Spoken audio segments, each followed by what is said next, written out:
What's up, guys? I got an NU match against Xdigitalbeam, I believe his name is, for you today. And as you can see, I got some EV-Lite users on this team. I figured Shellgon would be a nice thing to try today. We got Porygon making a little comeback. And as for some new things, that is a Resto Chesto Unburdened Drift Blim. And I think that is a Choice Banded Luxray. Other than that, everything else is just kind of whatever. He's got a kind of whatever thing going on.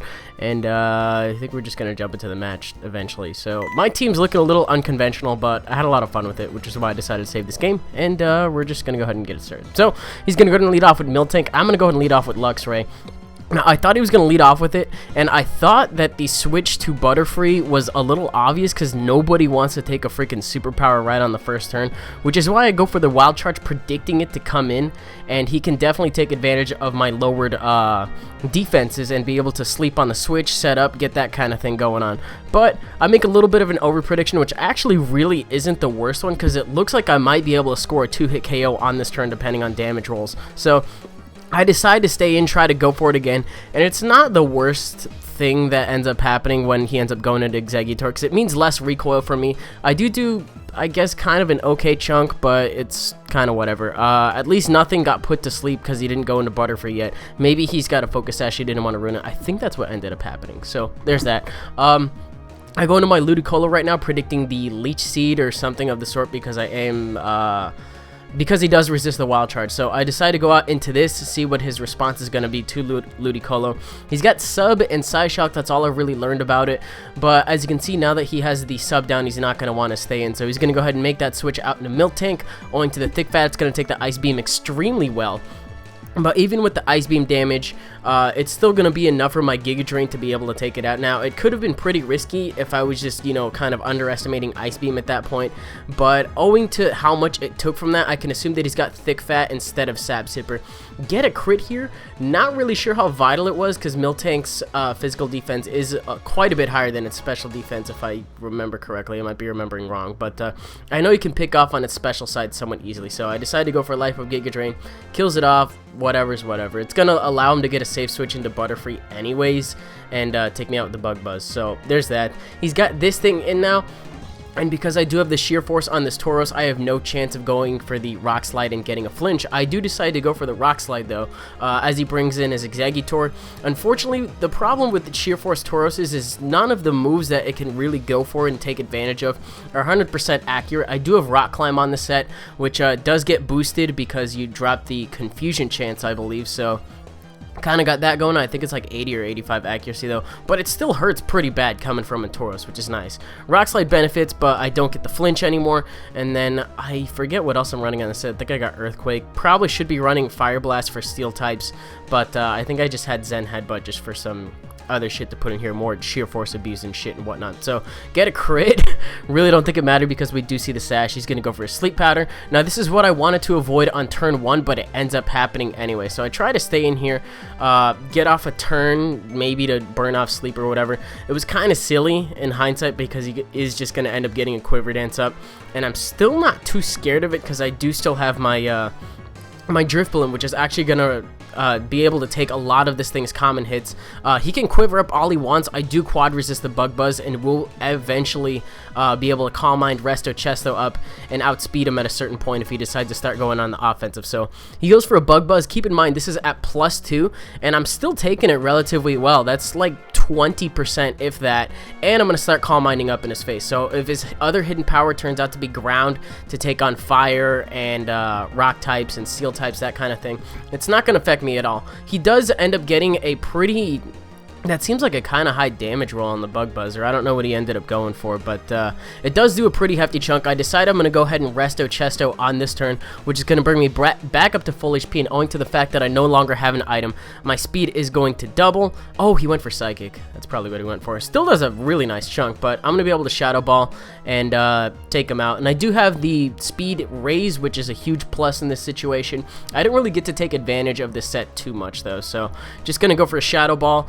I don't want this Ampharos setting up a sub or agility on the switch. He could set up a sub and then agility after that point, but he just decided to go on the offensive, go for a T-Bolt, and take me out even with the Calm Mind boost. If I was at a little more, maybe I might have been able to take it. I'm not sure how Drift Blim's Spec D is against an Ampharos in that situation, but a little more HP would have helped me out regardless. So At least that's what I'd like to assume. But decided to go into my Porygon now. This is my special defensive wall on this team. It still might have been better to go into my Shellgon because I do resist the Thunderbolt. And as you can see, I still take a pretty hefty chunk from this T-Bolt. Unfortunately, get the freeze. Unfortunate for him with the Ice Beam, but it's going to end up being pretty irrelevant because if he did end up taking me out on this turn anyway, I still have Luxray to scare him out and or Revenge kill him.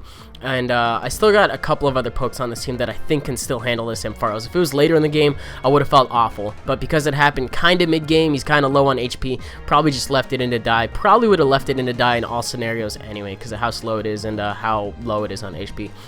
I don't know what kind of set he was running, but all I saw was T-Bolt, all I saw was Frozen, and then there's that. So, I decided to go into Wilson now because he is my physically defensive wall. Take this low kick like a fucking champ.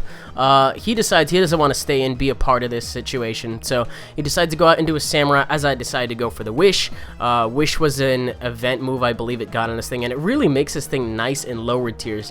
I believe I'm running Wish, Dragon Claw, maybe Toxic, I have no idea. And I've also got Roar, which is the important move I want to bring up in this scenario, because he's boosting up on me.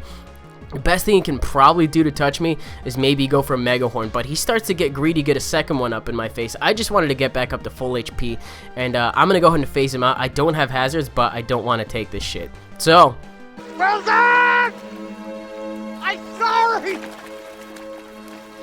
I'm sorry, Wilson! Wilson, I'm sorry! I'm sorry! Wilson! I can't!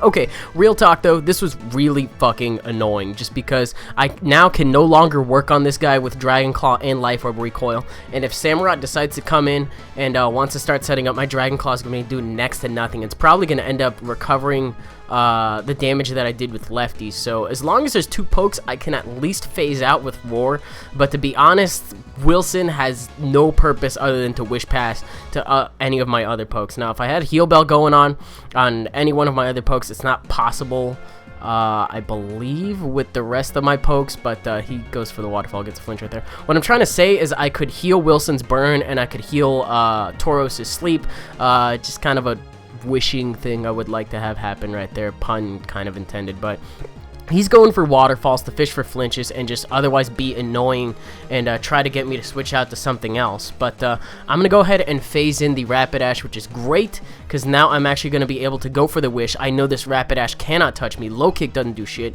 Flare Blitz does not really do anything. If he has Wild Charge, that's not going to do too much. And Mega Horn is probably going to be the best thing he can hit me with, which once again is really still not going to do too much. I can stay in here and take hits, but that's all I can do. So if he gets boosted, that is not going to be a good scenario for me to deal with at all. But since I did get the Wish up on the switch, I'm going to go out into Porygon, and I know that a Waterfall is not going to be able to kill me stock. If he does Swords Dance, it's going to be pretty bad, but he just decides to go on the offensive right now because he knows that I do have the potential to phase him out at any time. So Wilson going to get my Porygon a little bit of recovery back, and I'm fishing for discharges right here. So if I can get the paralysis, get this thing slower than me, that's probably what's going to end up saving me the game. And, you know, you do run discharge for the paralysis, otherwise you'd be running T-Bolt.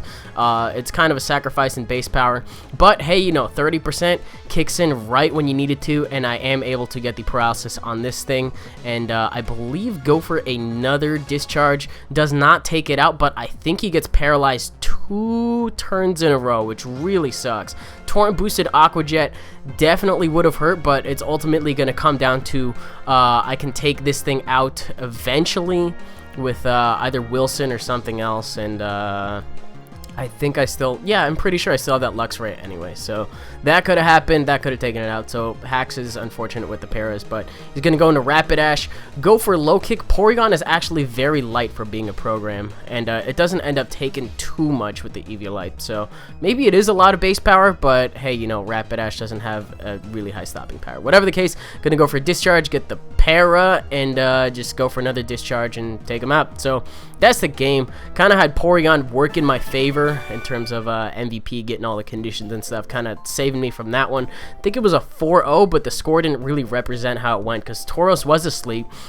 Wilson was burned, and I'm pretty sure that Luxray had a decent chunk off of him too. So there's that. It easily could have been his match either way, depending on how he decided to play himself out of that one.